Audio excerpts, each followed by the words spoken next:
bien bonjour tout le monde, aujourd'hui on se retrouve pour une nouvelle vidéo où je vais vous présenter le nouveau panel de gestion WeHéberge qui vous permettra de gérer l'ensemble de vos serveurs de jeu hébergés sur WeHéberge. Dans le cadre de la vidéo, je vais faire la démonstration sur un serveur Minecraft. On va partir sur un des produits les plus utilisés sur WeHéberge. Pour ce début de vidéo, on va commencer à regarder la partie console, où nous pouvons voir la console, forcément, les actions de puissance, démarrer, redémarrer, arrêter et forcer l'arrêt du serveur. Bien évidemment, on a un petit statut ici du serveur, donc vert, tout est bon, orange, en cours de lancement, rouge, le serveur est éteint.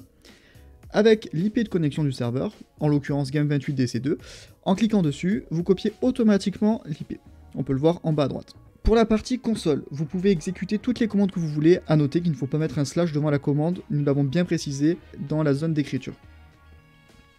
En descendant un petit peu, nous avons un système qui va récupérer automatiquement les informations de votre serveur, en prenant en compte le MOTD, le nombre de joueurs sur le serveur, ainsi que la version du serveur. Donc là, on est sur du Paper 1.19.3.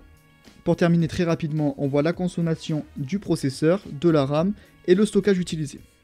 Les données s'actualisent en temps réel. On peut voir ici le processeur qui change de temps en temps de valeur, sachant que le serveur Minecraft, il n'y a personne dessus.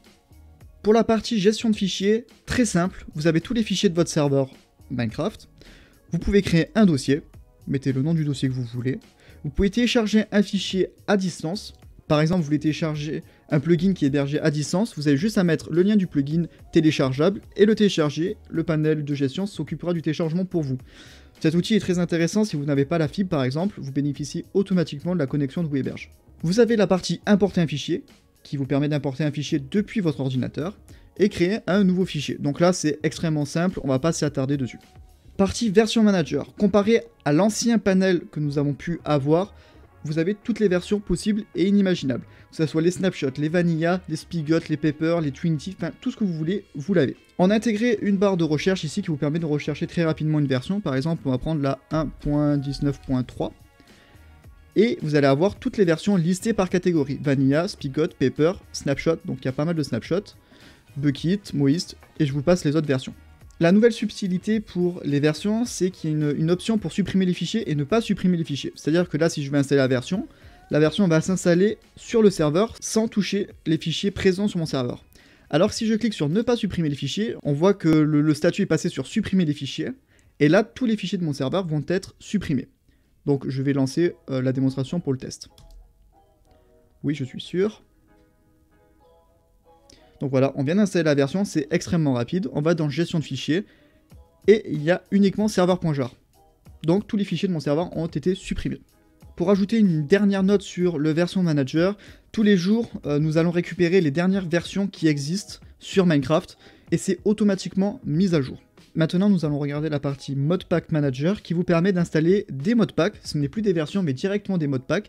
Si vous n'avez pas la connexion nécessaire et si vous n'avez pas envie de perdre du temps à installer un modpack manuellement sur votre serveur, et bien justement, cette option-là de Modpack Manager est faite pour vous. Vous avez plusieurs catalogues de modpacks présents.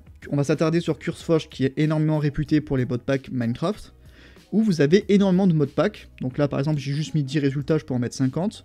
Je peux faire une recherche, par exemple, RLCraft. Hop là. Vous avez tous les RLCraft, l'image, une description qui est forcément en anglais. Vous pouvez choisir les versions en question que vous voulez. Par exemple, on va prendre celle-là, et vous cliquez sur Installer. Oui, je suis sûr, Installer. Donc voilà, notre modpack est bien installé. On voit le nom du modpack, le fournisseur, ainsi que la version. Pour continuer, la partie Plugin Manager qui vous permet d'installer tous les plugins que vous voulez avec une barre de recherche. Vous pouvez trier par version et par type de plugin. Par exemple, téléportation, vous allez avoir tous les plugins de téléportation. Actuellement, ma version Minecraft est 1.19.3, donc je vais sélectionner 1.19, et nous allons avoir des petits logos. Par exemple, une croix, ça veut dire que c'est pas du tout compatible. Le petit check ici que l'on peut voir, ça veut dire que c'est complètement compatible. Et le logo attention, ça veut dire que ça n'a pas du tout été testé. Par exemple, je vais télécharger cette version, Ancient Gates. Voilà, c'est installé sur mon serveur. On peut aller dans le gestion de fichiers, dossier plugins, et on voit notre plugin qui a été installé. Pour la partie base de données, rien de compliqué. Vous créez une base de données, je vais l'appeler vidéo.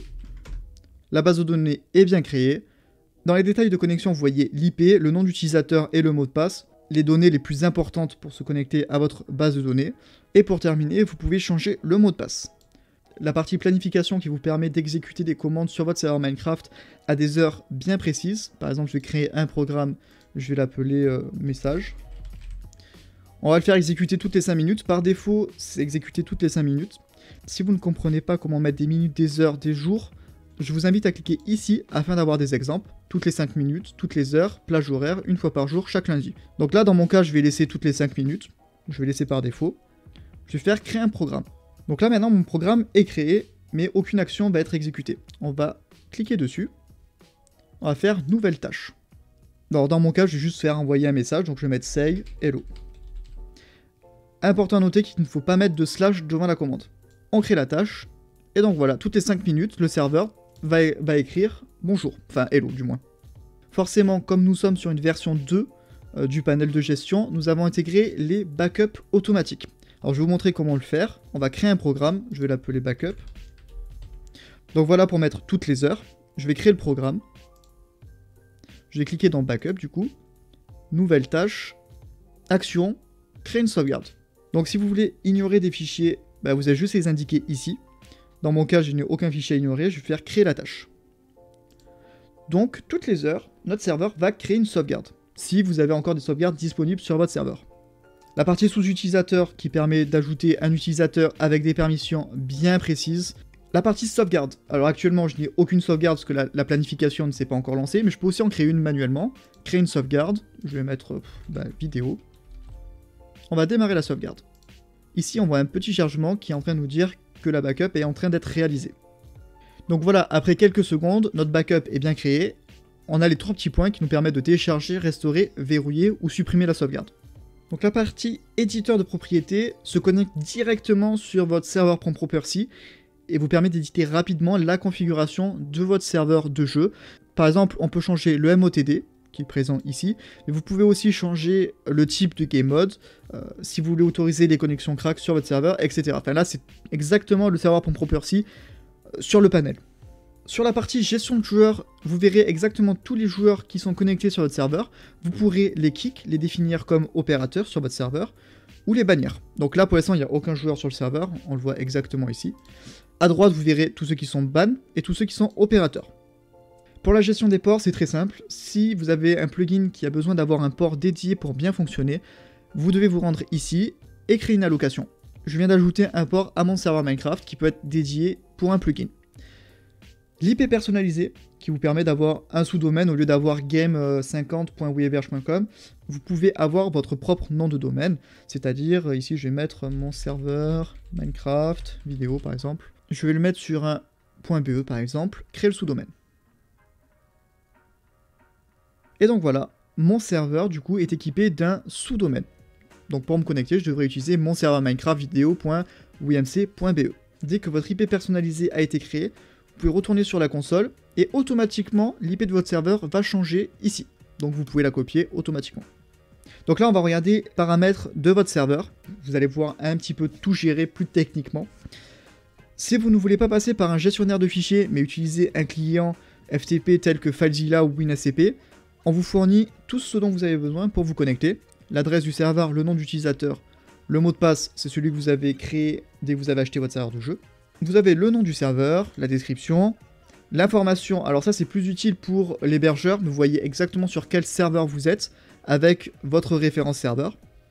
Si vous avez un serveur qui est hébergé sur un autre hébergeur, vous pouvez automatiquement l'importer avec cet outil. Vous mettez les accès FTP ou SFTP de l'hébergeur en question et on va automatiquement récupérer tous les fichiers de votre serveur. Ça aussi, c'est un outil qui est super intéressant si vous n'avez pas forcément la connexion internet nécessaire pour importer tous les fichiers. Autant utiliser la fibre de Weaverge. Et la dernière option, qui porte très bien son nom, réinstaller le serveur, c'est pour remettre à zéro votre serveur de jeu. La dernière particularité sur ce panel, c'est que tout est logué. Dès que vous allez faire une action, ça va être stocké. Par exemple, ici, on voit que j'ai défini le port principal. Tout ce que je vous ai montré durant cette vidéo, ça a été stocké ici. On peut voir que le système a automatiquement créé une backup, j'ai créé des planifications, que j'ai téléchargé un plugin, que j'ai créé un dossier plugin, que j'ai redémarré le serveur, j'ai édité le la.exe, vous voyez exactement tout. Donc j'espère que cette vidéo vous aura été utile. Si vous avez des questions, n'hésitez pas à venir sur notre Discord communautaire, et moi je vous dis à bientôt pour de nouvelles vidéos. Allez, ciao tout le monde!